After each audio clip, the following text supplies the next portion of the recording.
মহানগর উত্তর বিএনপির যুগ্ম আহ্বায়ক ঢাকা 18 আসনে মাটি ও মানুষের নেতা জনাব এস.এম. জাহাঙ্গীরকে বক্তব্য রাখার জন্য অনুরোধ জানাচ্ছি।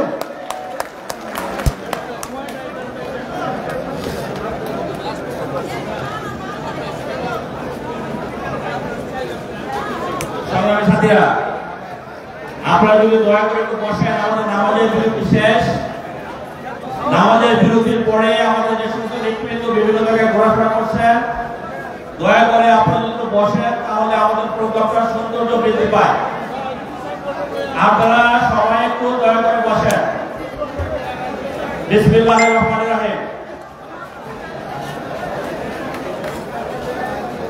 আমাদের বিএনপি ভারপ্রাপ্ত চেয়ারম্যান জনাব তারেক রহমান কর্তৃক রাষ্ট্র মেরামতের 31 দফা যে প্রণয়ন করেছেন তার বাস্তবায়নের লক্ষ্যে ঢাকা মহানগর উত্তর কর্তৃক আয়োজিত আজকে আদাবর থানা কর্মশালার সহযোগিতা সভাপতি আদাবর থানার বিপ্লবী ভারপ্রাপ্ত আহ্বায়ক আমাদের নেতা জনাব সাদেক হোসেন সাদেক উপস্থিত আছেন।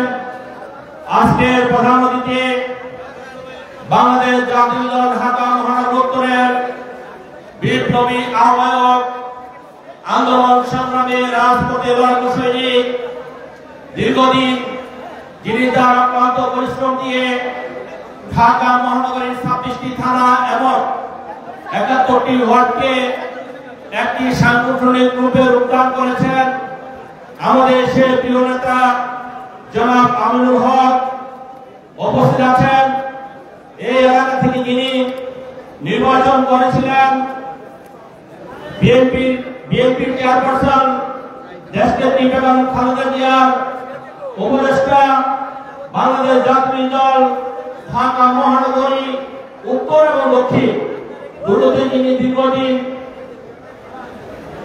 নেতৃত্ব দিয়েছেন আমাদের সেই প্রিয় নেতা, বাংলাদেশের স্বাধীনতা যুদ্ধে যার অনেক ভূমিকা ছিল, বীর মুক্তিযোদ্ধা জনাব আব্দুল সালাম ভাই উপস্থিত আছেন।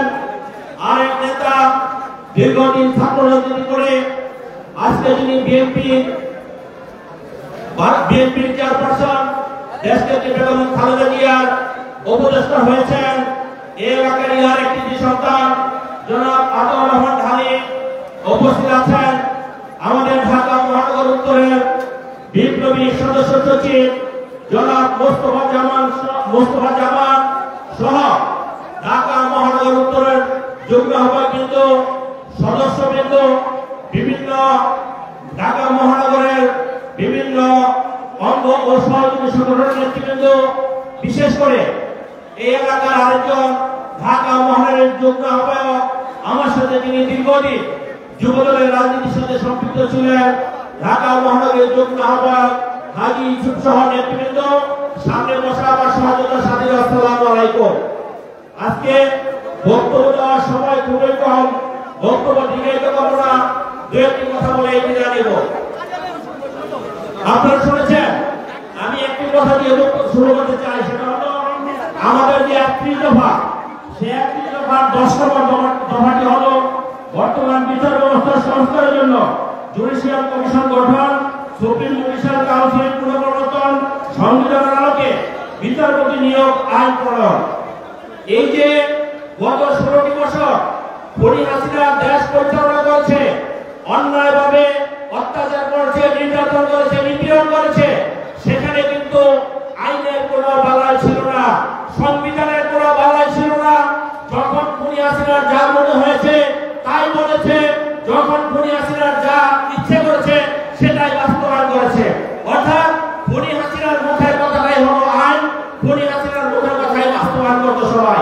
সে কারণে আপনারা দেখেছেন জুলাই মাসের 16 তারিখে ওই খুনি হাসিনা একটি বক্তব্য দিয়েছিল। সেই বক্তব্য যখন তিনি ব্যবসায়ীদের সাথে মিটিং করলেন, তখন তিনি বক্তব্য দিয়েছিলেন, তিনি বলেছিলেন বাংলাদেশে জামাত বিএনপি সহ যারা সন্ত্রাস করে, যারা আমাদের বিরুদ্ধে আন্দোলন করে, তাদের অনেককে আমরা সাজা দিয়েছি, কিন্তু তারা ইতিমধ্যে বের হয়ে গিয়েছে। বের হয়ে গিয়ে তারা আবার আমার বিরুদ্ধে আন্দোলন সংগ্রাম করছে। তবে আমিও বলতে চাই, এবার যে তাদেরকে ঢুকাবো তাদের আর ছেড়ে দেবো না। এই যে ঢুকে আসলাম এই কথা, এটাই প্রমাণ করে বাংলাদেশে কোনো আইনের শাসন ছিল না, বাংলাদেশে কোনো সংবিধান ছিল না, বাংলাদেশে কোনো নিয়ম নীতি ছিল না, বাংলাদেশে কোনো বিচার ব্যবস্থা ছিল না। কাজেই আমাদের পার্টির ভারপ্রাপ্ত চেয়ারম্যান জনাব তারেক রহমান বলেছেন, বিচার ব্যবস্থা পুনর্ব্যবস্থা করতে হবে। সেজন্য অতীব গুরুত্বপূর্ণ এই ব্যবস্থাটা। তারেক রহমানকে সাজা দিয়েছে, কিশোরকে সাজা দিয়েছে। তারেক রহমান কোন অন্যায় করেছে? তারেক রহমান দুর্নীতি করেছে? তারেক রহমান টাকা পাচার করেছে? তারেক রহমান কোন অপরাধ করেনি। তারপরেও তারেক রহমানকে অন্যায়ভাবে সাজা দিয়েছে এবং একজন বিচারক তারেক রহমানকে বেকাসুর খাওয়া দিয়েছিল। সেই বিচারক বাংলাদেশের মানুষকে থাকতে পারেনি বন্ধুরা আমার। শুধু তাই নয়, সুপ্রিম কোর্টের চিফ জাস্টিস হাসিনার কথা শোনে নাই, যার কারণে তাকে বাংলাদেশ ছাড়তে হয়েছে। দেশনীতি বেগম খালেদা জিয়াকে ওই খুনি হাসিনার প্রেসক্রিপশন অনুযায়ী সাজা দিয়েছে বন্ধুরা। যাই হোক, এগুলা বলতে গেলে বৃহৎ টাইম লাগবে, আমি সেদিকে দৃষ্টিগোচর করবো না। আমি শুধু আজকের একটি ঘটনা বলবো। এই আজকের দিনে 5ই আগস্টের পরে একটি আন্দোলনে যখন ছাত্র জনতার আন্দোলন যখন সফল হয়েছে, তারপরে যে সরকার এসেছে অন্তর্বর্তীকালীন সরকারের চিফ অ্যাডভাইজার আজকে আইনাগর পরিদর্শনে গিয়েছেন। সেই আইনাগর পরিদর্শনে গিয়ে দেখলেন আমাদেরকে নিয়ে সেখানে কিভাবে নির্যাতন করা হতো, নিপীড়ন করা হতো।